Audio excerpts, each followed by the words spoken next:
and kind of glom them on into some song or poem or whatever that expresses like whatever thing I'm trying to convey. And that's like my own personal collaboration with like, I guess that's a collaboration between like skill and form and like whatever your emotional output is or your intellectual like point that you're trying to convey, like what you said about you're thinking of it as a teacher, right? And that I think really goes to the point of like what you're trying to actually impart to the person and being mindful about how they're receiving that and what the best way of communicating that is, right? Yeah. I fixed the problem. Nice Yay. job. Good on you. Great We were work. having a connection issue on YouTube, and now we are here, and we have people, and I see Melissa Marie Imagery, and Lauren, I'm going to mess up the last name, but Siagastano. that would be Yeah, Lauren. that's from my office. Yes, Thanks, Lauren. Thank you guys for waiting. Sorry about the delay. Nice. If you guys have any questions for us as we speak, feel free to leave them in the chat. I fixed the thing. Yay. That's what I do. That's why people hire me. See? But See? back to like what we were talking about. We were talking a little bit about like I guess mindset behind starting creating. Yeah. And I was listening. I have a lot of the conundrum that Eric had because I'm working with people that don't know how to market themselves and don't know how to create content. Yeah. They think they know. But usually what I have to do is I have to like analyze them psychologically and be like, all right, like what's going to work for you? And like what way can we like develop this that's going to like bring back to you or your brand or whatever it is. But you know, like when I create my own content, I'm like, what am I going to do? Yeah. Like Well, you I have to have do both things, right? You have to come up with like the inception of what you want to say and then the medium of how you want to say it or what you know about the other aspects of it. I had a problem where I had a persona. Sure. I had a A lot persona of for people, like right? years. It takes a long time to find your voice and what's like authentic to you, but also effective with conveying things to people, right? That's a huge part, though, of the content. Of everything. Yeah. Of everything. I had a persona to the point where like if you look at the reel that I posted earlier, I fell back into it. It was me and Michelle here, and I was like, "You're gonna see a different Celia for a second." I was just like, "All right," and then I picked up my phone. I was like, "Hey guys, I am doing a podcast tonight, and we're gonna do this thing." And I was like, "That's not my personality," but that's what social media is. I feel like right now, it's not a one-to-one, and it like the authenticity is something that like will turn people off to following your page. Yeah. If you come across as disingenuous, right? Yeah. Oh yeah. Oh yeah. I feel like you do a very good job on your page of being you and keeping people like interested in your content, because a lot of what you do is like, like how many, as you said earlier, how many times can you say this is what you should do when you're trying to find a house? Like you how do you approach like creating the different kind of content on your page? And like I know you do Operation Hustle every day. Yep. So we can talk about both of those things. So I actually keep a running list of ideas, and I just take inspiration from other people. I don't straight copy them because that's plagiarizing, but I will get a lot of inspiration from just seeing the way that they talk to other people, or the way they took, like I'll hear an audio track like with some of these voiceovers and I'm like, oh my God, that would be so funny if we did why I didn't get approved for a house, or why I'm pissed off that I'm waiting at this home inspection for an hour, and just trying to like make it relatable but educational.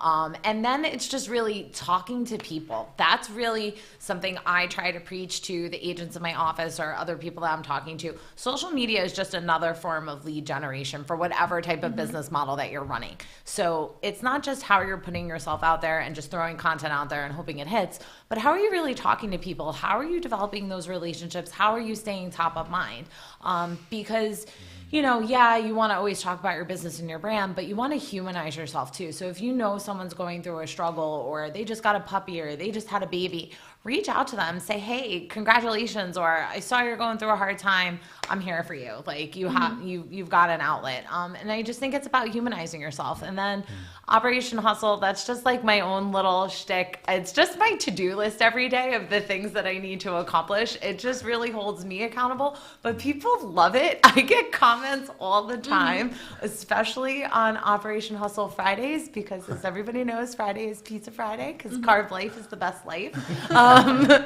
So I get people who get like upset if I don't post about pizza on Friday. So Sure. That's it just funny. makes it really funny. And it's just like a fun way to talk to other people and just connect through the business world. And that was kind of how we found each other too. Yeah, you guys don't know this yet, or maybe you do.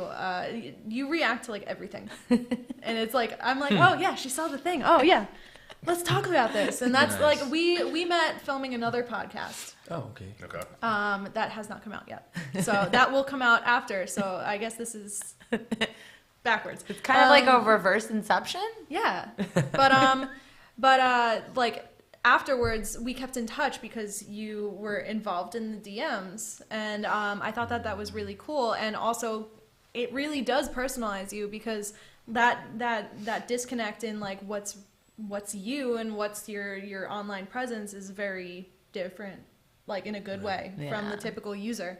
So I always love to see what you're doing. Thanks. Aw, She puts it on her story every day. Oh, every that's day. cool. Every day. It's good to watch because first off, it's really interesting to even cover creativity from your aspect because again, like we talked about it before, it's like everyone has creativity at their fingertips. Whether you're creating your own narrative of your life, your decision making, it's all part of creativity. So, Bruce will do it with word, I'll do it with with a song or with sculpture. You're able to do it with your everyday tools, and that's awesome. You know what I mean? Because everybody can do that on some level. You know what I mean? To make what we have to do to hustle to get through the day to day means something. Once you put your stamp, your voice on it, you're doing something. I think that's meaningful. Yeah.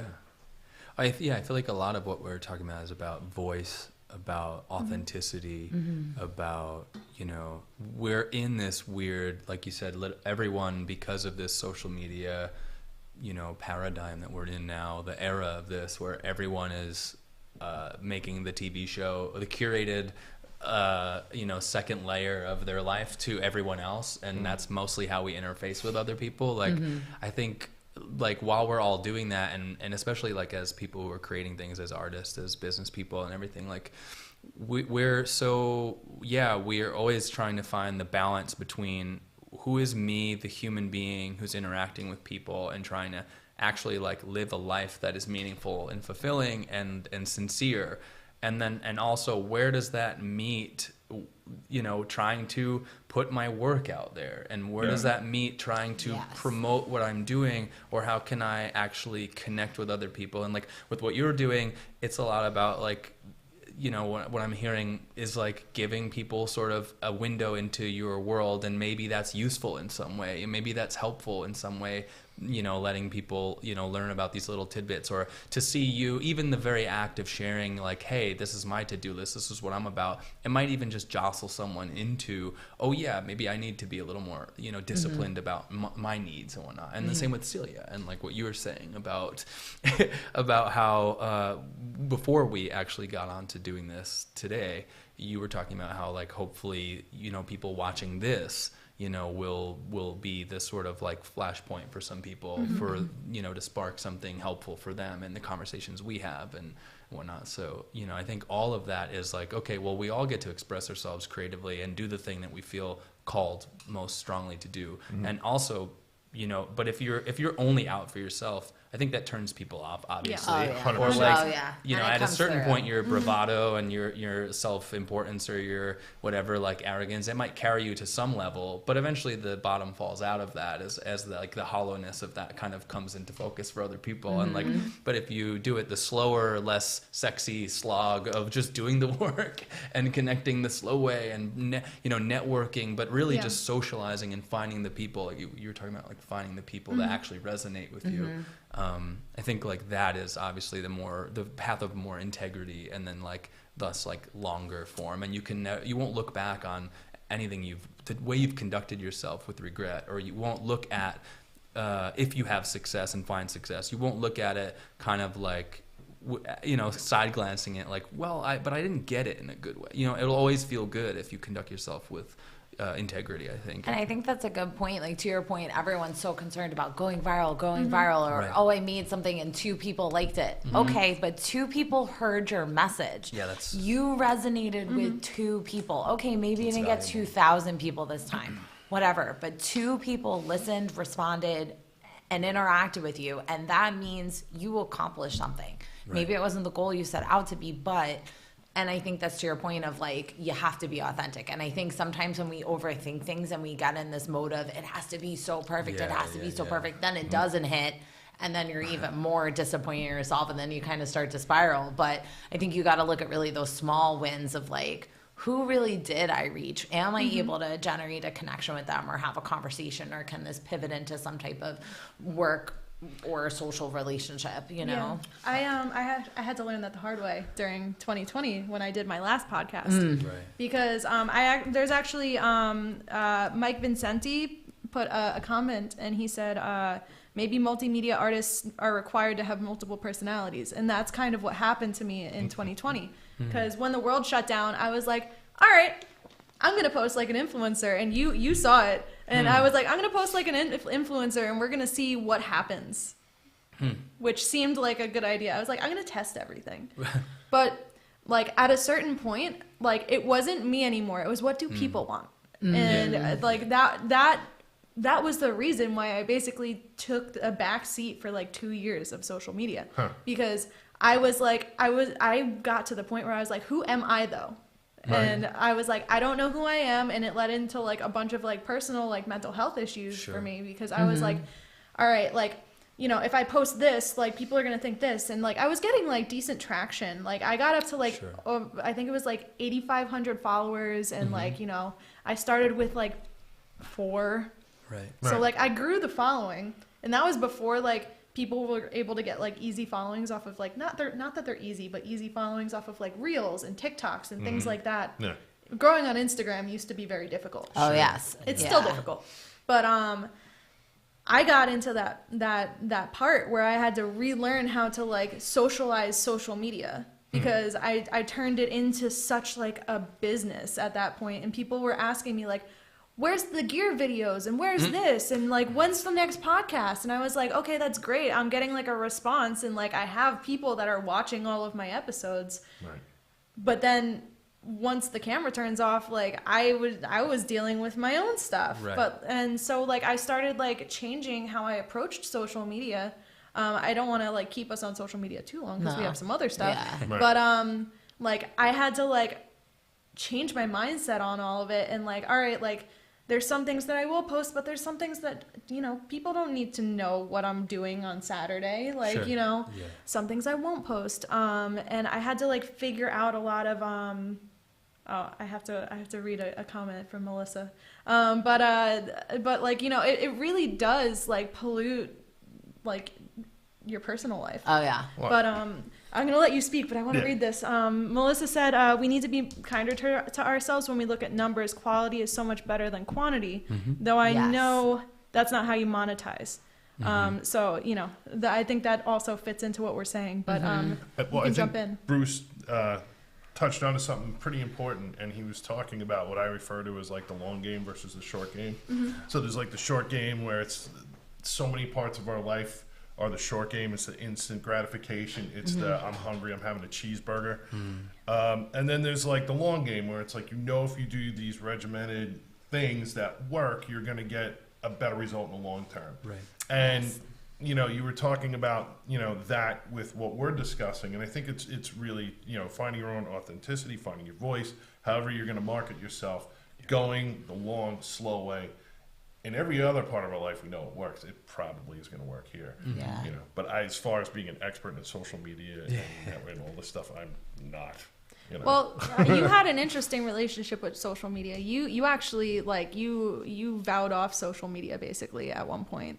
I did. Yeah, I think a lot of people do. You know what I mean? Like, and it was a similar kind of a situation where it was just. I mean, I'll go through. Like, I had COVID. Like a month ago or whatever. And I had taken all the apps off my phone up until that point. And I found when I was like laying in bed, you know, in my spare time, I was just like banging through video and video and video and video, and then like at some point I'm like, this is such a waste of my time. You know what I mean? Like, and you know, and I still find that I'm like kind of stuck in that. Like I'm trying to like, you know, pull away from it, and that was what it was. It was like, you know, at some point you kind of have to like do a self check and be like, man, what is the value of the time? What is the value of how I'm spending my spare time? And if I'm spending my spare time, like, you know, like on a feed or whatever, and I'm not doing something that it's meaningful in the long run, that ends up like kind of hurting my soul. It does. It does. Absolutely. Get off the feed if it's not feeding you. Exactly. And it's so weird how it works too, because there are all these rabbit holes that you can definitely go down. Sure. And the next thing you know, it's 3 like hours have gone by. Right. Yeah. Yeah, You know what I mean? especially on TikTok. Yeah. I fall into that where I'm like, I like TikTok for learning. All of the things that I have on there are like learning, whether it's cooking, whether it's like, you know, mental health stuff, like, you know, just I like to learn. So I'll just keep going. Yeah. And I'll just keep going. And then I'm like, And oh, what time is it? And it's like an hour later. But like, Right. I feel like there's two types of people. There's the people that use it that way. And then there's the people that just have like, you know, people going up on the street and being like, what song are you listening to? Yeah. Like, Yeah. not that justifies it or No, makes it any better, but it's just like hammering down like handfuls of potato chips. You know what I Yes. mean? Yeah. That's what it is. And so like, you know, it's so weird how like, you know, they design it to be addictive. They design it for this purpose. Right. And so like kind of trying to find that sweet spot of how like we as creatives or business people and stuff like that can use this rather than being used, you know what I mean? Yeah. 'Cause it's one of these things where eventually like, you know, swearing on social media at this point is, I'm finding it being unrealistic because Yeah. I still have to like get out the fact that like, you know, I'm doing this work and I want you to see the work so that you hit me up and go, hey, can you do that work for me? Right. You know what I mean? Without also at the same time being like, oh, and after I'm done with that, like, you know, I'm on this Ferrari site forever. you know? Yeah. So, so I want to get us off social media. Yeah. okay. Yeah. We're gonna, well, I mean, Let's we're swear- on, quitting. we're on No. social media, but I Let's want to get us swear off off social it. media. So weird. So I want to talk a little bit about, what do I want to talk about? How about we talk a little bit about getting past creative burnout? That's a good transition. So let's go to that part, because I feel like, you know, we talked a little bit at the beginning about like, you know, where our head is at with starting, but you know, I would say like the average creative, especially if they're working in an industry that is like a creative industry, you're doing a similar thing. All the time. Like even with me, like the reason I love what I do, because everyone tells me niche down, do one thing, and I'm like, no, like the different stuff is what keeps it interesting and what keeps me going. Sure. So what kind of keeps you either, let me pose it this way, what keeps you going, and then we'll get into the burnout part. So like what keeps you going with creating your craft? I'm looking at Bruce. This is gonna sound maybe romantic, but I just don't know what else I would do that would bring value to my life. Like, I mean, there's plenty of things that bring value to my life, but making art, making songs, performing, fostering community, and writing things that kind of ventilate the things I'm going through and or the stories I come across or the people I meet. Like, I just don't know what else, like, what am I going to do? Like, what else would my life be? I don't see the value in not doing it. And at this point, I just have this relationship where it always happens, like I mean, now what I'm doing, I've been doing some version of things like making music, making albums, performing, whatnot, and it changes, like you said. I mean, like I'll do like 3 rap albums, and I'm like, let me just start a folk band for like 2 or 3 years, and then oh, maybe I'll do. I did a daily comic on Instagram for like 4 years. Like, I don't know. I just always make things. It's just how my brain works, and so like I don't. As far as like putting it out in the world with the consistently and that, like I think with burnout you just have to listen to yourself and be okay with like I think if you're creative, and especially like, not to get into the social media again, but just to like the fact that we're always sharing with the whole world now at all times, and like our scope has broadened to an impossible reach. And so like the net we're trying to cast is impossibly large and weighing us down, and we're getting caught in it. Like I think like it's just insatiable, you know, like it's just an impossible goal that you're never reaching. And so I think it's like having those regular goalposts that you write for yourself, even if it's a daily to-do list or it's a weekly to-do list, or like what would a good month look like for me? Like what could I do in a month that I would be happy with? Is it possible without hurting myself in some sense, emotionally, psychologically, whatever? And like, and would it be fulfilling? Because if you're not if the work becomes difficult, painful, unfun work, why are you doing it? I mean, aside to survive and whatnot, but like I think like the tortured creator person like is very much like an unhelpful model to try to chase after. And I think it's one that's been like lionized for a long time, and there's certainly amazing figures who have like gone through an awful lot to make things, but I think like in the end it's probably much better to see that long view and to see that you need to have pit stops along the way and to take care of yourself, because otherwise if you suffer, then like the work you're doing suffers, and overall like you just want to be happy and have a good life that is long and fulfilling, right? So it's just like trying to bring that back into focus after you get out of, for me, what is like a creative rapture that I kind of have the blinders on as I like get into my whatever visionary headspace. But see, it's so interesting because you're both in this space where you are creating on a daily basis because of the nature, not of just what you're passionate about, but of what your career is, where like I have to put myself in that creative mindset. So like I will sit down and I will have a content day, and like like I said, I keep a running list of ideas, but then I'm going to sit down, I'm going to bust out a whole bunch of things that I'm going to do, like outfit changes and like scenery changes, and I do it ahead of time. And I will tell you, it has changed my life, and it has very much freed up my mental health and my physical well-being so that I can be better for my friends, my family, my coworkers, and my clients. Because there was a point in time where, and my husband will tell you this, I would sit on a couch on the daily basis and just cry because I would be like, I don't know what I'm going to post. I just posted this yesterday, and I did this the day before, and I felt so just like working more efficiently. I did that. Yeah, and it was I've like, been there. yeah, and it was That's just like, why, I recommend that to every single client to do God. media days, because, and especially when working with me, because you can look like a campaign rather than okay, I did this yesterday. Okay, I did this morning. I need to do another thing. So I understand where you're going with that. Not, sorry, didn't mean to cut you off, it was like, a perfect segue. I that's kind of like whenever I work with things. Do you want to say something? No, I was going to say, can we get more into the weeds about that? And also I Yeah. wonder if Eric does that at all. But Well, You do your media day. yeah, 'cause I mean, On Sundays you were doing media. Sundays was my media day. And that's where I would like either post, my work. Well, usually I would post work through Instagram, and then I would post like some sort of, whatever I came up with that week. I mean, I find that just to kind of, jump on the topic, it was interesting because I came into sign work already as a creative. I was always I was in like the home improvement industry for years.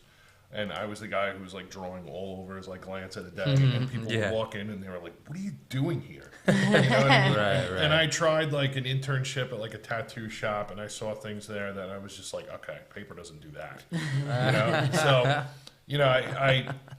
it came to a point where I was working was like about to go out of business, and I took a walk just to kind of clear my head, and I walked into a sign shop, and I found it and started working there, and then so. All of a sudden, creativity, I mean, when I first found it, I was like, okay, finally I can do something creative, and that's going to answer all my, like everything I've been looking for in life. And that certainly was the way it was for the first like 3 or 4 months. And then once I started my own business with it and kind of like, grew that, that's when things shifted. That's when it became work to be creative rather than doing it because something made me do it. Right. And it was different, but I never got to a point where like I felt burnout only because on the outside of doing the sign work, I have, music, I have, the sculpture, I have drawings, I have, writing. So I can constantly switch those gears and kind of like scratch the itch that way. Right. When it comes to work, there's definitely been times where like things will kind of like, come into like, like a point where it's like, well, and so for me, it just comes down to what you said, which is kind of like regimenting things. Like I use Google Calendar, like extensively. Yes. And I just do everything on Google Calendar. Yeah. And that's because I'll have production days and I'll have design days and I'll have, go out and install days. You know what I mean? And, if I didn't do that, I would just... It'd be a disaster, right? Yeah. So I use that, and it's a great tool to have. And it's, it's on your phone. It'll like throw an alert. My entire life is on Google Calendar, and if it's not on Google Calendar, it's not happening. It doesn't happen. Yeah. Like even if it's just that, like you know how you could put like a marker for the day. Like I might not have a time for the thing, but if the marker's there, I'm like, yes, Michelle's coming over today. And then that helps me prioritize things. But I want to take a step back to the media days real quick because I think that this is a valuable topic and people don't like. Have you ever heard of a media day? I've heard of it. It's something I've like been like, I should probably do that. I just don't do that.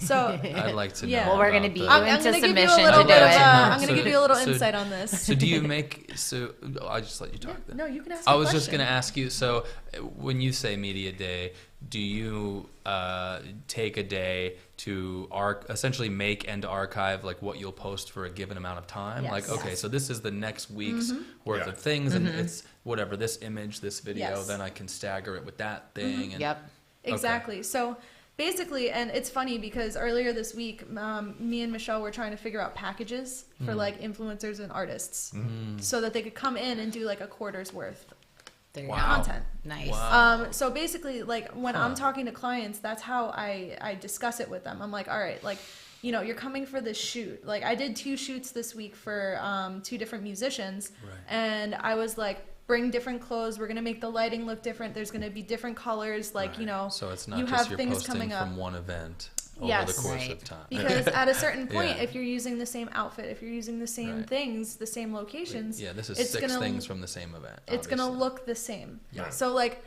I always preach like, yes, like when you're at like events and stuff, like definitely get coverage because especially in the creative industries, whether it is like musicians or other actors, you can still reuse that content. You just can't reuse it all next to each other. So like, just like, 2 months ago I did this. This is a clip of that or whatever. Right? I feel like it's easier for like photos to reuse than video because it looks the same, especially for like I shoot a lot of music. So like, if you share the same show 15 times in a row, people are going to be like, oh, like, it's the same show. We know you did they filmed that show. Right. But when I do media days, I try and tell people to differentiate. So like, if someone comes here, we'll take all different kinds of outfits for photos. And then as I recommended to Lenny, he came here the other day, I was like, use these as promotions for the different things you're working on. Sure. So he changed his name from Boxer to Lenny. So I was like, all right, use part of this for that and then promote your show with the next set of them and like use them as a way to like progress your creative endeavors. Right. But you shot this all at an hour at my house. Right. So, I mean, it's a little harder with video, but you do it with video. You have to like change the outfit. You have to go through. You have to work through it. You have to, if you were doing a bunch of poetry readings, you would have to. It takes a little more tax, like because there's a performance part, but then you don't have to worry about it for like weeks. Which is really freeing and then allows you to actually create more because you're not so stressed in that every day I gotta make, do, where like you actually get better at it because you have that time to like breathe and analyze and think about, especially for the type of work that you guys do, like because you're creating everything from scratch. Like it's so different. Yeah, and I feel like a lot of the people that come to me surprisingly are creative people. Yeah. Either creative people or entrepreneurs, where like they are very great in their area, but like they don't have the ability to take 2 steps back and be like, all right, like as a whole, like what am I doing? That's me. Like you're in it. Like I can think of that stuff, but I think my brain doesn't go that way. I also think, and I don't know if this will come off as like somehow derogatory. I don't mean it that way. Just say it. But I think with the artists, people, there's very much the question of authenticity and sincerity, and I think like that is one lane of a brain, and I think a lot of times the organizational and more business oriented and more monetary mind, those things are often, parallel or going in completely different directions. They're not, or maybe not parallel is not the right way to say it, but like I just don't, at least for me and a lot of people I know, if they're really good at being creative and really weird and off kilter and whatnot, they're not as good at like, let me be regimented, let me be very social, 100%. and I feel really Those are the people that uncomfortable. come to me. It's also because Yeah. it's being creative is this really deeply personal thing, and then it feels potentially like bizarre and vulnerable, and maybe even like that authenticity part of it being kind of icky to then turn it into this curated thing that is well scheduled and is like presented in this pristine form, or is being like put out there confidently, hopefully, like that. And then it becomes something else outside of it. When it becomes a brand or product or whatever, then it's like, wait a second, no, that was me like fucked up in my room over something and became a deeply personal thing. But now we're talking in terms of like business, and that feels somehow antithetical to that. So that's probably like what's behind that. Like what? So I see what you're saying, and I feel like that's something that people like. I've heard many people say that. Sure. Yeah. Like, I don't think it's true. It doesn't need to be. It doesn't need to be true. Yeah, they're not. It really mutually doesn't exclusive, need to be true, but because I think that I've just had friends that are feels like, that way. all right, like I can't do this, and I'm like, all right, like you play gigs where you play cover songs every day. Right. Just come over, bring your piano, we'll record a minute of the song. And they're like, I can't do that. And I'm like, or like, my friend Matt was like, I want to tell all of these stories of where these songs came from. And I was like, come over. Yeah. You can just film So that. like, but like the thing is, like, I look at it that way. Like I look at it and I'm like, all right, I understand that it might be difficult for certain people to like think about it as a whole, because they're thinking about what they're working on right now. Yeah. But they're not thinking about, okay, like, all right, in 2 months, I have this thing I want to build up to. Yeah. But that's what I'm How do I thinking of. market I'm that? like, all right, well, that's you where have you this come thing in, right? in 2 months. Let's work together to bridge here to there. Like, I think the best example is like an album release. Sure. Yeah. Like for an album release, like you want to start promoting that way ahead of time for pre-saves and all of those type of things. But how are you going to do it? Right. And it's that backwards design process of like, look, you have to start with the end in mind, and what are the steps for me to get there, and figuring that out, and utilizing the people that you have around you to be like, I need help with this. That's the most important part. Yeah. To work with a team that you trust. Well, and that's the thing. I mean, like you're working in your medium when you're doing those things, while your clients are working in their mediums. Yeah. And like utilizing people for what they put their 10,000 hours in to come up with something that's going to work better. You know what I mean? I think it's just a more efficient way to get it across. Like I'm really good at being like super creative, like the sign business. I do pretty good with it. But, as far as like marketing, like the stuff that I did with my artwork and stuff like that, like, like if I had like somebody who was like, the guy out there doing it, that would be great. You know what I mean? Yeah. And like the Vortex, like every time I try to turn that into something bigger on a business level than it was like by myself, my ego would just kind of trip up like what the real messaging was. And so, you know what I mean? Yeah. Like I just made a choice. You worked with that. against it yourself. Right. I Yeah. just made the choice to like, if I'm going to do stuff like this, and I'm going to do it because this is what I feel I need to do, and I can be the expert at that. And if somebody sees the value in that and wants to take it a different direction, let's talk. You know what I mean? I do have something to add to that, because, and I feel like this is going to sound funny, and I was talking to my friend AJ, he's actually coming to the studio tomorrow. I think that there is, and I'm going to use the term working in the business. When you're working in the business, you can't work on the business.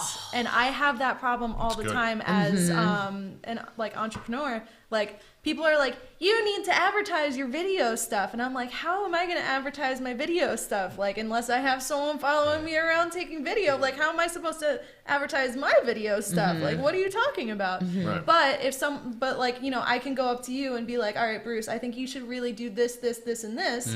It's really going to help you, like, you know, take your account from here to here. Right. But doing that for myself, I'm just like, I make stuff. Well, at the very least, though, those are jobs that then hopefully echo back to you. Like those are at least things that kick back to attention It on doesn't you, retain. Right? No? It doesn't retain. Are you kidding? No. I mean more that like your, you know, previous jobs are your public resume for your reputation. You would think. Hopefully, I don't know. You would think, but I have a weird situation where as a Like, video you want to be person, invisible for it, sort of, or it just ends up that way. I get more of a response when you see either me or you see gear. If I post Sure, anything that is a finished product, people look at it and they're like, oh, this is an advertisement for this other person. So I don't get work from my finished products. So because you were in a we're very much like in a behind the curtain. That's Because interesting. they're seeing the polished, perfect product where they're not there. They want to see you. They want to know what you're doing. I posted a picture of Lenny on a backdrop, and I got 3 people that reached out to me within 24 hours to do stuff. But when I post finished things, people are like, great. Right. Next. Right. But I think you made a good point too, where you said it's about, are you working in your business or on your business? And it's really having that shift of like, I have to take that outsider perspective of like, how am I really going to get there? So I am working on it and not just in that grind of going. Yeah, it's a struggle that I've had forever because I've like gone through having people work with and for me, but like not enough to offload enough for me to take 2 steps backwards and be like, I want to be there. These are the steps to get there, instead of being like, all right, tomorrow I have this. And I think that is something that also like stifles some of my creativity in creating, because I'm like, all right, I can only spend so much time on X, Y, Z. Right. Yeah, and you got to be pretty fluid too. I mean, because the paradigm for you is always shifting. You know what I mean? Yeah. You know what I mean? Like, everything is constantly changing, so you have to like change your rules and the way that you work, which is interesting. I feel like what I do, because this is something I wanted to touch on. Actually, I'm not a 9-to-5er. I was never a 9-to-5er. What's a 9 to 5? Yeah, I'm sorry. Man, like when I worked, tried for 20 some odd years. When I worked as a 9-to-5er, I would go in, get all my work done in the first 2 hours, and they literally were like, "Great, watch Netflix, sit here till 6," and then something would happen at like 5:45, and they're like, "Oh, you got to stay and do this," and I'm like, "I commuted into Manhattan today to sit here first." How many hours and watch TV? Thanks for my paycheck. Thank you, but also like I could have saved the train money today because you know, I was commuting from Long Island. Yeah. So you know, I like that was the thing that kind of put the nail in the head for me, that I was like, you know, I was doing people whose jobs were above me because I was getting everything done, and they were sitting there and they were watching whatever they were watching, and they were on skateboard websites, and they were like, you know, doing all those things. Yes, working. Great. Wonderful. So, you know, at a certain point I was like, I'm going to take the dive and I'm going to do freelance, which, it worked out for me, but it was scary at the beginning. Scary. But, like, you know, what is your takes on like the 9-to-5 job? I'm passionate about this one, so Go ahead. well, The floor is yours, Eric. So when I had found the sign company, started working for the guy, things were going well until they weren't. It was just a rough. It was like when the economy had taken the downturn and stuff like that. So I ended up having to go back into home improvement and work the 9-to-5. Although really it was like 7 to 5, and you know, it sucked. You know what I mean? Like having to go back into that world. So in the back of my head, I was like, I'm not giving up. I'm going to keep doing what I want to do. And there was a woman in the company that I was working with who was in charge of our advertising and stuff. And she was going to switch over some trucks. And I told her, I'm like, before you go to anybody else, let me jump in and give it a shot. And she gave me the shot. to design, or well, not design, but to do the sign work for the vehicles. She did the design. Wow. I got the job, and that started me off. So I did my sign business and worked full time for years, and it was a lot. Yeah, I remember. Yeah, that's You know what I mean? You were like in the basement cutting vinyl, and then I would come. Yeah. We did a series where I shot like you on camera, and then we did like local stories. Oh, cool. So Yeah, like it's you cool. had like sign stuff everywhere. Oh yeah, it was ridiculous. You know what I mean? And then I was like going to work from like 7 to 5, and I'm like trying to like write content for the stuff that we were doing, and like trying to come up with like creative things on the side, and then selling sign work, and then going and doing it on the weekends, and it just went on and on and on. And then when COVID hit, I kind of had like a panic attack. You know what I mean? Like, Yeah. I mean, first off, you would think that like, that would have been like the time, like I got laid off from my day job and stuff like that. And you would have thought, oh, this is the perfect time. And it's really interesting that like in the times that we're living, I'm not seeing the creative threshold really being thrown out there the way I would have expected it to be. When you're living through some of the most divisive times, you're living through, like COVID, which was a game changer. I was just scared. Like I remember, like I went to the grocery store, like right in the beginning. There was this dude like wearing like a bandana, and he had this like intense look in his eyes I'll never forget. And I was like, I'm going back in the car. Like I can't be in here. Yeah. And so, like, when I went back to work after the layoff and stuff like that, just being around people who were just kind of viewing things differently than I'd gotten used to viewing things while I was in captivity, you know what I mean, in the house and stuff like that, it just freaked me out. And, our accountant was like, people know who you are. If you want to take a shot, just go for it. And it was like I just didn't have a choice. It was like, all right, now's the time. It was the first time in my life, and I went to like a life coach. I went through a lot of like psychological stuff, and my wife and I like sat down and we just talked about it, and we were like, let's just go for it. Let's just go all in. And it literally scared the hell out of us, but I was able to I made a lot of connections over the years, and I reached out to all of them, and all those people, thank God, came in and kind of carried us. So Yes.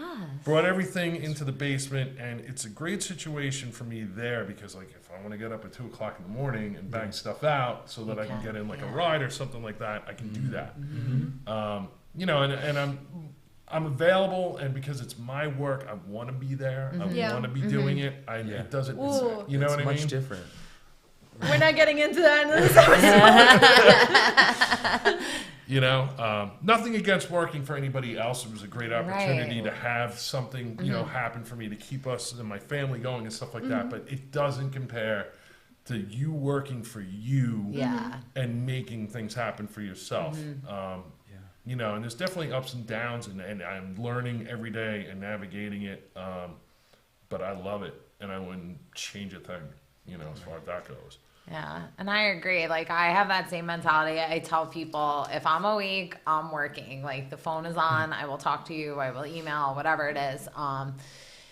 Because that's the thing, this business, you have to keep working in order to kind of stay relevant. But I've been able to find a lot more balance at the same time. And I attribute a lot of that to my Google Calendar. Like, we were talking about scheduling, like, my time is blocked out. And I also try in other ways, too, to purposely put the phone down. Like in the mornings, like we will watch SportsCenter for 45 minutes, and I will try to not, we record it, so we fast forward. I try to not pick up the phone and like just let me have the coffee, let me have the breakfast, and like just like let's chill and hang out for a little bit. But yeah, it's just that you're always just working, but in a good way. Like I don't think I could go back to being a classroom teacher or sitting behind a desk all day. Like I'm just not built that way. I'm a very energetic person. I need to get up and move. I like change of scenery and change of people and change of things to do. So for me, I'm definitely not built that way anymore. Yeah, I got that vibe from you when we first met. I was like, we are two of the same people. Because for me, like, I'm going to read a comment, but like it resonates with me too. Melissa Scambati says, I could put in an 18-hour day of work for myself and not think twice, but my 9 to 5 was miserable and I counted the minutes down. It's all about mentality. Sure. And I actually, believe it or not, because everyone just thinks I work all the time, I took the summer to take a couple steps back and figure out what is going on, basically. Because I was like I said, I was working in the business. I was working all day. I was taking text messages and emails at 11 o'clock at night, and I was like, you know, dealing with that. It would keep me up. Like, I was figuring out what gear do I need for tomorrow, because I need to do this and this needs to connect to that, and we have to do all of these things, and this live stream is going to go wrong. So I was dealing with that. So I had to take literally like 2.5 months to get out of fight or flight mode, because I was stuck in that from working. And it really like opened my eyes, because then like once you get out of that, and I feel like there's like a 9-to-5 mindset, and it's like, I have to do this, I have to get my hours, I have to do this, like, you know, that's how work is. Like getting out of that and getting into like a more of a freelance or work for yourself, like not saying people have to work for themselves, but like getting out of that kind of place in your life, you can see it on other people. Oh yeah. Like, I would even say for, like, my gigging musicians friends, like, I saw it on them all summer. Like, everyone was like, I couldn't get a hold of anyone, like, to, like, do anything. Because, like, the only time you would see them is at their shows or someone else's show or, like, things like that. Because you get stuck in a cycle. And, like, breaking out of that cycle, like, breaking out of, like, what you guys both mentioned, previous jobs. Like, breaking out of what you did, I feel like is such an important thing. It doesn't mean you have to leave that kind of job, but like breaking out of that mentality of like, I am stuck here. This is my job. Like, and do it, and like even just like changing your job to something that's going to give you more fulfillment, I think is like a really important thing. Yeah. I mean, the one cool thing about doing anything creative is that at the end of the day, you can turn around and look at the fruits of your labor. You know what I mean? And that's like a really, you know, beautiful thing where like, you know, if I was selling like a house load of Anderson windows, it's like, well, you know, like, here's a window. Yeah, exactly. It's like, oh, I sold the crap out of that, but who cares? You know what I mean? Like, you know, it just, there wasn't anything for me to turn around, you know what I mean, and look at it and be like, I did that. You know what I mean? Now what? You know what I mean? Where every day I live for that. And that's something afforded with what I do that I can enjoy now that I really couldn't enjoy, you know. And I tried to be, you know, creative and do different things and stuff like that. And I think where my creativity came out on my 9-to-5 was levity. You know, like I would definitely try to crack everyone up that I worked with, because I'm like, look, this, you know, we're all slamming into the same dead end, so we might as well laugh about it, you know. You know, I've heard stories of like the best part of the day was when we decided lunch. Yes. Yeah. So like, you know, that if that's the way you're looking at your job, maybe it's not the right job for you. I used to like have tea time with all of my workers, and I would read. They have this great website. It's the Deepak Chopra Random Generator, and so you just press the button and you get like a new phrase that, like he said, and some of this stuff was gold. That's great. And so we would just come around like my desk area, and we would all sip tea, and then I would hit the button and I would read it, and then we would all look at each other and be like, "This guy's a millionaire." That's funny. No offense, you know, like. No, That's but fine. hey, But you gotta find it where you can. You know? Yeah, 100%. But I would love to hear your insight, Bruce. Well, I see you scribbling down notes. Yeah, one thing I was thinking about is when you have if you're blessed to make, or you're brave enough, or both, to make the transition to being your own boss and primarily your time and your own agency, being your own business.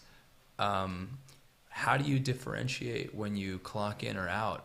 Since you are the punch clock, like your consciousness and where you're putting your focus is the punch clock, right? So like, where do you draw those boundaries and how? That was what I figured out. Even if it's more fulfilling to do your own work that feeds back into your, you know, enthusiasms and your passions, like still the burnout thing is going to happen because you can't overwork yourself. And 100%. So how do you the balance is everything. So for me, it really is time blocking. Like, and I will set specific chunks in my calendar. Like if I have to work on lead generation, like it is an unbreakable 2-hour block of time. Like, don't you dare come in my office. Like this has got to get done. And I think it's kind of the same, you know, you find a system that works for you, because time blocking might work really well for me, but that might be very inefficient for someone like Celia. Like mine was delegating. Mine's delegating. Yeah, it's like I had to learn how to delegate. Being okay with giving other people Being okay some with giving other control, people because you things. just can't do everything. Yeah, I was at a point like 6 months ago, I was working on scaling. I was doing these things. I had freelancers that I was using. I parted with a freelancer that was with me for a long time. And I had to like take steps back and be like, all right, this is no longer a healthy amount of things that I'm taking on. So that's why I took the break. But now coming back into it, I'm like, all right, there needs to be enough time for me. And there needs to be enough time to grow the business. And I've been going back and forth with finding where that middle ground is. And figuring out who I can trust to take on different tasks. So like I have an editor, and I have a couple people that I know are really good for shoots that I can send them on location. And I have some people that I know I can use for like live stream gigs. And I have people that I can lean on for these different things. Like right now I'm like, trying to just balance it, because like you guys heard all of my texts this week of hi, I'm running around with no brain, and so many people are calling me and this and that, because every time I try and sit down and edit something, I get a phone call and then I forget what I was doing. I have to go back and then I have to start it over. Trying to offload all, like, for instance, all the editing. Right. That's a thing that's going to give me the balance, because then I'm just taking care of all the pre-production and the shoots that I'm on. So like mine was my delegating to get that balance, or else I'm just gonna work all night. And I think too, even just not even so much delegating, but like making that unbreakable appointment of like, I'm going out tonight and I'm having a drink with my friends. Like we're going out for an hour, and like making that commitment of being like, work does not exist. I'm not going to look at the phone. I'm going to focus on my friend, and we're just going to have a nice night together. And I think that's important too, because as entrepreneurs, we can very much get in that mindset of I'm going to work. A month, 2 months goes by, you haven't seen your friends, you haven't got out, you haven't done anything. Like you have to live a life too, because when you're pouring from an empty cup, you're not going to be able to be creative. You're not going to be able to focus on working on your business or working in your business, depending on where you are. And I think that's very important too, is really disciplining yourself to do fun things too, and to take a break, and to say it is okay to enjoy life. A lot of the things that are being brought up, like I feel like something we all have hit, because you have to set these things for yourself, or else you're going to turn into that person that works all the time. Well, when I say all the time, I mean like all the time. Because there was a point where I made enough money to like buy a house, but at the expense of social gatherings, being comfortable while I'm out, because I feel like I should be working. People thought I was like this business person all the time, because I would introduce myself as a business person and not as a, hi, I'm Celia. It's, hi, I'm a photographer. I do this. Do you need this thing done? I can do this thing done. Everything becomes transactional at that everything, point. like it's very important to preserve yourself, your mindset, and your creativity while you're doing all of these different things, which is why those are the topics that we talk about on this podcast. But it's a difficult thing to navigate, I feel like. And that is that's been the theme of this year, figuring all that stuff out for me. But yeah, that's my thoughts on it. You have great questions. Oh, good. Bruce is going to be the co-host. Okay. Delegating is Delegating. back. You've never delegated. I mean, I find for me, what's been giving me the most balance lately has just been at least blocking off time to where I can like do something physical, because like that's where I'm probably the most present. Like I've recently gotten into cycling since since March, and so like when I'm on my bike, like that's exactly where I'm at, because if I'm not, I could hit a pothole, or I could, you know what I mean? I could slide into something. You're present. Exactly. Like I'm feeling my body, I'm feeling what I'm doing, I'm paying attention to where I'm at. And doing that at that moment transcends into everything. Because number one, like I'm getting rid of a lot of like negative stuff that's in me while I'm doing that, number one. And number two, I'm training my mind to do something that I can bring into working with a customer. So like, if I'm working with a customer, I want to be as present with what I'm doing for that customer as I am on that bike. And so having that time, it allows me my time. It allows me to, to better up. And then I can bring that to my family. I can bring that to my jobs. I can bring that to everything and grow. And, you know, so that I find has been a really important thing. And plus, I'm always setting new goals and accomplishing those new goals. That again transcends into everything else. Now with work, something can scare me, but if I can get past that fear and face it and go past it, then I push my levels, and that's a good thing. There's a guy named Stephen Pressfield, one of my favorite writers, and he wrote this book called The War of Art, which is one of my... That was a college textbook of mine. Yeah, favorite book. And he basically talks about resistance. And his basic point on resistance is that when you come up to something in your life that you feel like that you're called to do it, but you have that point where you're just talking yourself out of it, or there's a million reasons why you can't do it, like you should look at that as a beacon and just run over that hill, because that is going to be the most transformative part in your life. Right. And those are words that have just resonated with me so much. So in cycling, I can do that physically, and then when I'm at work, I can use the physical manifestation of that and you know what he's saying and use it in other parts of my life. It's funny because a friend of mine was over. I don't know, you might know Gina Bellardi. She said the same thing about motorcycles and her being on stage. Oh, and yeah. the presentness of that's where she can get to those levels. Yeah. Which presence actually, like, that actually moves us to the next topic that I would like to talk about. I want to talk a little bit about, like, when your art is the center or the focus of something. Like, for instance, like, you know, being on stage. Yeah. One of, like, the installations. Like, when you're creating, like, all of the content, like when it's the focus and people are approaching you about it, like, how do you handle that part of it? What do you mean as far as like when is like people are approaching you? Like, what's the in- experience that you mean that we're navigating? I think that where I'm trying to go is, like, it's slightly different for the three of you. So, like, you know, Yeah. when you have completed a show and you're getting Right. the feedback of the people in the crowd, Right, as well right, as the right, people right. coming up to you after, how do you Sure. handle that? Because I'm not a compliment person. I'm not good at Oh, taking sure. compliments. Sure. Like, and my compliments are either usually like, that came out really well, this looks really nice, and I'm like, thanks. Yeah. Or, like, I get, like, the experience of working with you was great, which I prefer that compliment, obviously, because that, like, is a something to me, not to the thing that the product. Yeah. But, like, you know, how is it for you guys, like, in your respective areas? Go ahead. Well, so there's two examples I can give you. The Vortex, when I would do the sculptures that I would have people, the installation pieces that I would have people paint on, it was a really interesting dynamic, because here is the central piece. So I spent all the time, like, creating something like a giant iPhone, or, you know, some sort of you know, text that says something, but it's big enough that people can interact with it.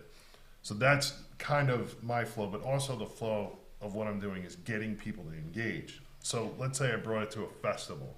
The first thing would happen is I would become like the babysitter, and everyone would bring their kids over, and they'd be like, "Oh, you want to paint?" And kids would just be like, "Absolutely." You know what I mean? You give them a plate, you give them some paint.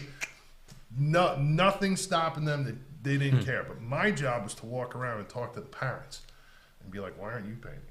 You know what I mean? And they would always tell me the same thing. They'd always be like, "Oh, I'm not creative," or whatever. And it's like, it's so weird how, like, what I observed, where the kids were running up, there wasn't even a question of if they were creative or not. They were Right. just banging it out. And the parent, for whatever reason I observed, we train ourselves away from that.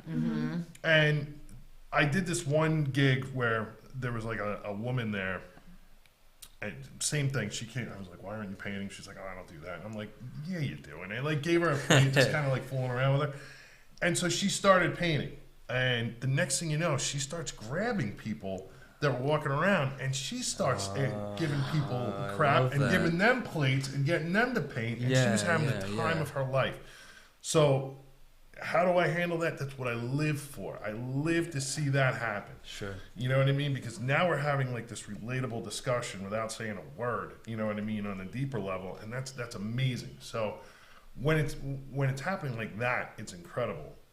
Another example would be, I used to be in this improv band called Illuminati Murdoch, and we had this, like, standing gig at the Funky Fish in Bayshore, And there was this one night, and the thing about like having an improvisational project is that like at any minute you could totally eat shit. Like at any, like you know what I mean? Like if you're not having like the right conversation, the right mood, the right whatever, It's like a look and a it feel could thing, fall right? apart, you know. And we kept that thing alive way longer than we should have, you know. And we fell apart, you know. But there was this one night where we went into it. And we did like a 15-minute like thing. And I remember like we just stopped and like it was flawless. I mean, we knew it was flawless. It felt flawless. We stopped. There was a second of silence. Some guy in the back of the room was like, yeah! And then the whole audience went bananas. And I remember looking at the guitarist and I was just like, I've never felt better than I do right now.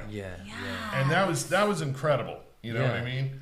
But then it's like, you know, like then you want to kind of get that moment again. You know what I mean? And we talked about this before. It's like you have that moment, you have that like awesome connection, stuff like that.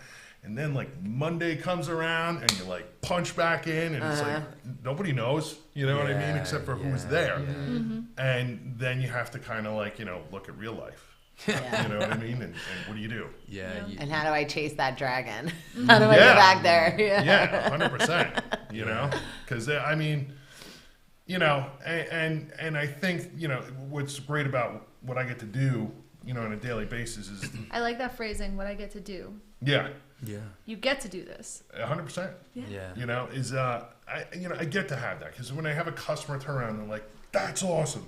You know what I mean? It's cool. You know what I mean? So, yeah, I guess, there you go. That's my answer. I like that. I like that. I get a similar thing when I'm going to use headshots as an example because everyone comes in and they're like, I have to be on camera and like they're all stressed. And then I take the time to sit there and like diffuse. And I'm like, I'm going to put music on. What do you like? And like I like work them through it. And like I think the biggest compliment I ever did like get was from this guy. It was raining.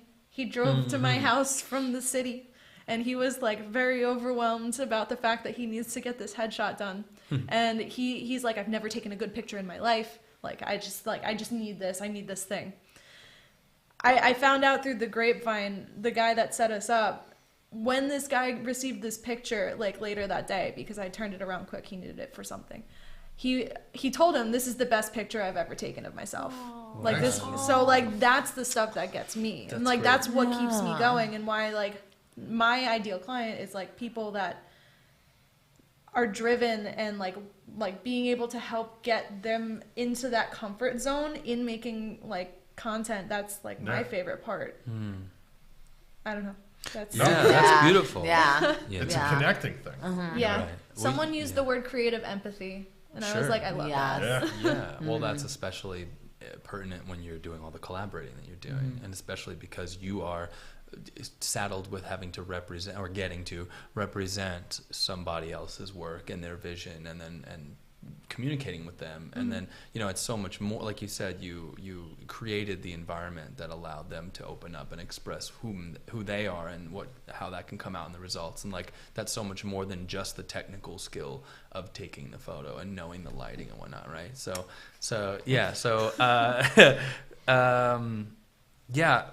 I think for me with feedback, I think there's a lot of things going into it, right? But one thing is I've noticed, and like this is to any performers or anyone really, I guess, getting feedback, is like especially for a performer, I'll just say, like you stepping off of the stage, you have your own internal reactions to what just happened. You have your own notes that are probably really cruel, right? You have all of or coming off a project or an interaction, right?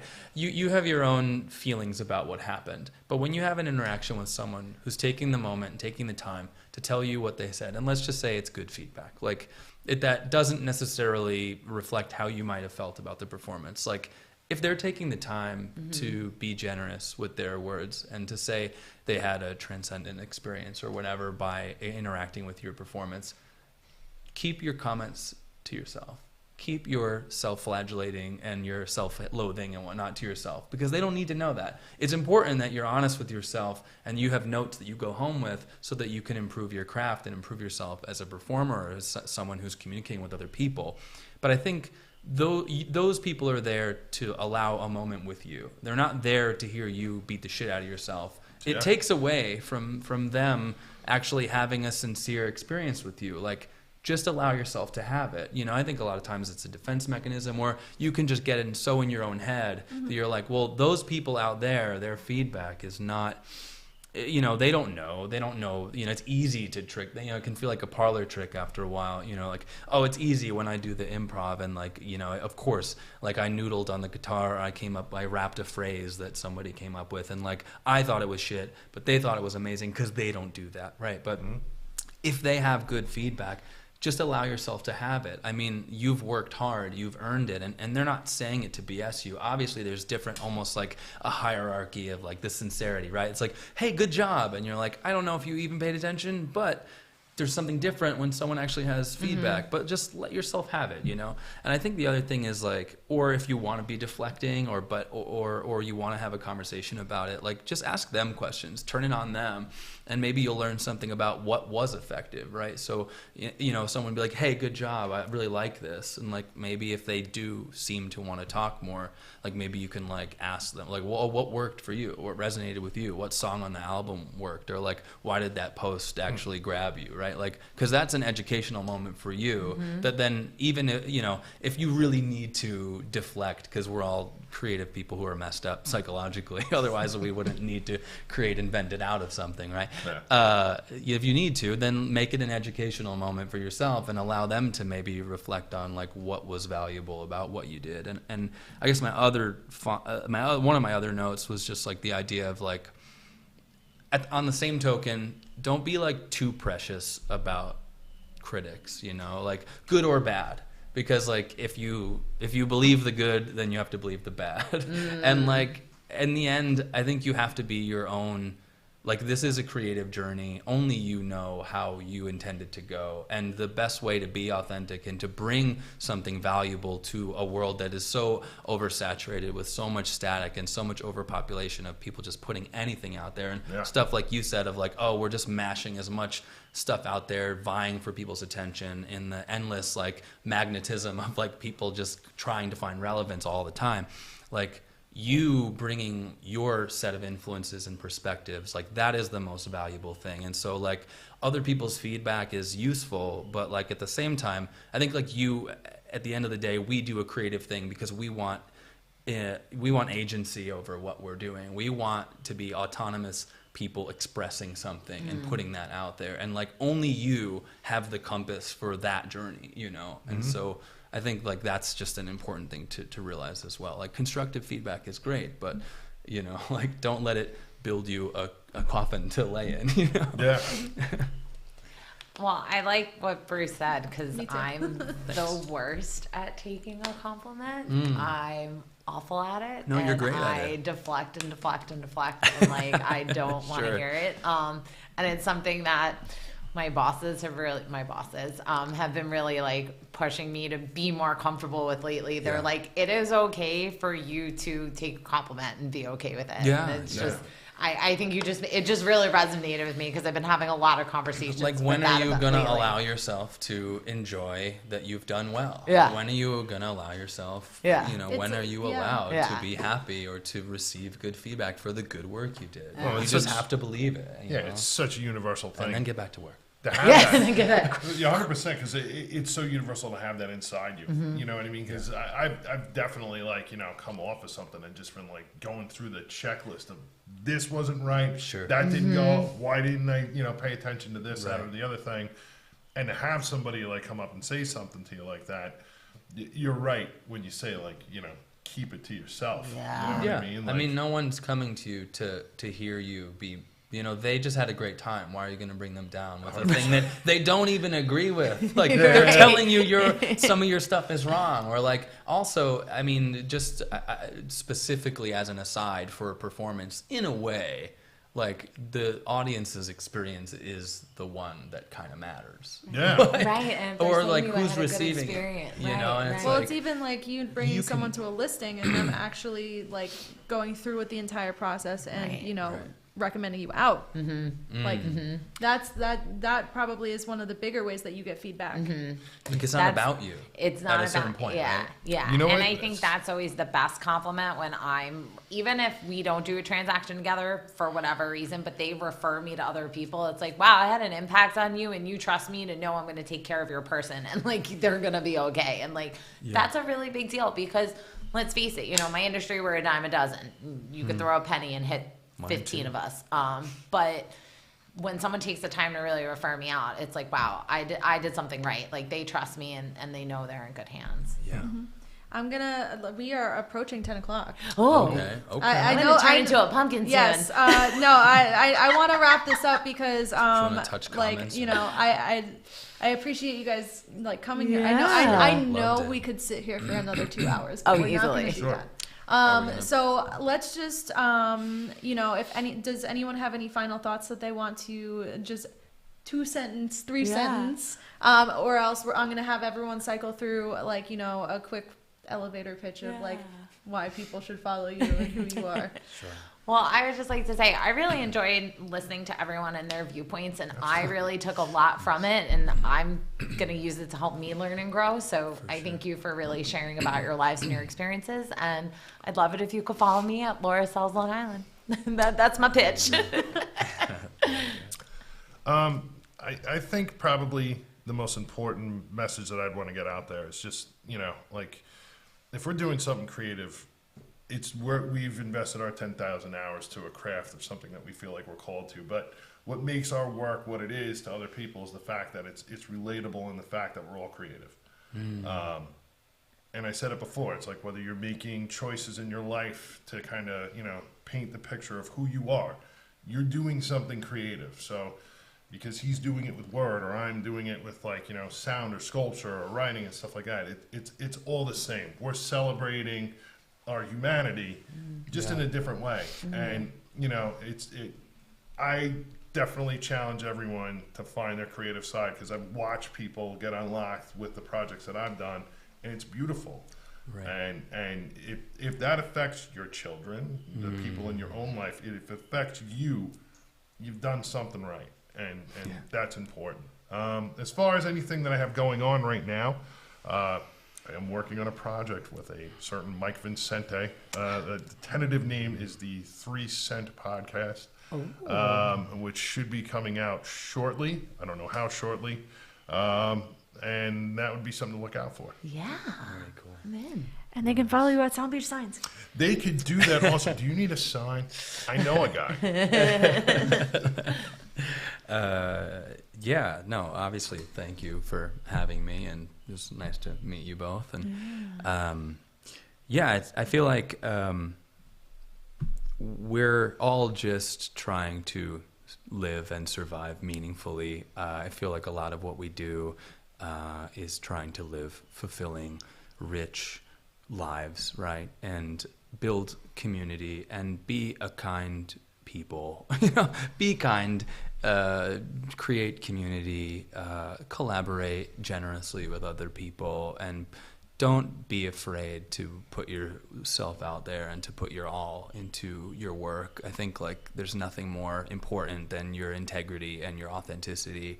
And you know, like Melissa piped up and said, it's not necessarily about numbers, right? It's about people that are behind any numbers. And if you're not resonating with actual people as an actual person through your art, then I don't know what you're doing. I don't know why you would do these things. Like then you may as well just have the unfulfilling 9 to 5, right? And so I think just pursue the thing that makes you feel alive, and I think you'll serve the world richly, and it will feed you doing so for your lifetime, right?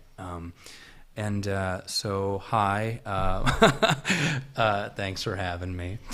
My name is Bruce Pandolfo. I go by All One. You can find me, all my handles are All One Voice, Allone, All One, like alone with an extra L.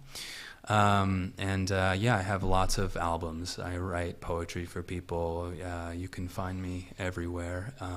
And listen to some music, hire me to write some things for you.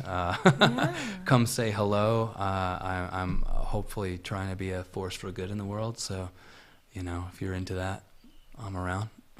I'm here for it. Thanks so much. It's funny because I accidentally tagged you as Bruce Almighty in a post. I was waiting for you to call him out. I You said you were going to call him Almighty. Yeah, I Not know. once. I commented on it, and I was like, I am only going to call him Bruce Almighty. I could do worse than Jim Carrey. Yes. I could do worse. But in all seriousness, I want to thank you guys for coming on to the show. Thank you for Our having pleasure. us. Thank you Of so course. much. I knew that you guys would be a perfect first panel. Yeah. Because, Congratulations on your show. Yeah. Yeah. Proud of you. Thank you so much. Right? Yeah. But I know that you guys are all very powerful creative sources in your different areas, and I thought it would be great to as this is kind of the reason I did this show is because I want something that these panels that we talk about to hit someone at home and then be like, oh, I get it now. Light bulb. Yeah. So Hopefully it helps, hopefully it helps, and I think that I think we had a really strong first show, Yeah, and felt good. I just Feels appreciate strong. you guys showing up because I was very nervous that no one would want to be on my show. No, I'll be back Thank you, anytime. really. Thank you, Every Celia. time. At the very least, It's an honor. very awesome to Yeah. spend the time with you guys. Yeah. All right, For real. I made 3 Yeah, new of friends. course. So. Yeah, that's why I wanted to do this because when you have deep conversations with people like Yeah. this, you get to know someone at a different level. Like when you go to a networking meeting or something, it's like, hi, hello, here's my card. Thank you Yeah. for whatever, and if you need me, I will be there. See, So I really appreciate you guys taking the time to come here and taking the time to share your thoughts. And special shout out to our producer for the day, Michelle. Hey, Hey, Michelle. Michelle. Thank you. I guess that is the wrap up for episode 1. Thanks for attending. We're gonna be putting out clips, and we're gonna be putting this onto Spotify and Apple Music And and check the works socials and and- YouTube. yeah. I will re-upload the full version to YouTube. Cool. I'm excited. We're probably going to do the next episode the second week of November. I'm gonna try and do this twice a month. Perfect. Cool. And if there's any panels that you guys are good for, I will bring you back. Please Wonderful. do. Awesome. I'd be happy Be to come an back. honor. Thank you. So, goodbye, everyone. Bye. Be Thanks, well. guys. And we'll Be see good you to next each other. time. All right, I'm going to Farewell. stop the thing. Good job, Toby.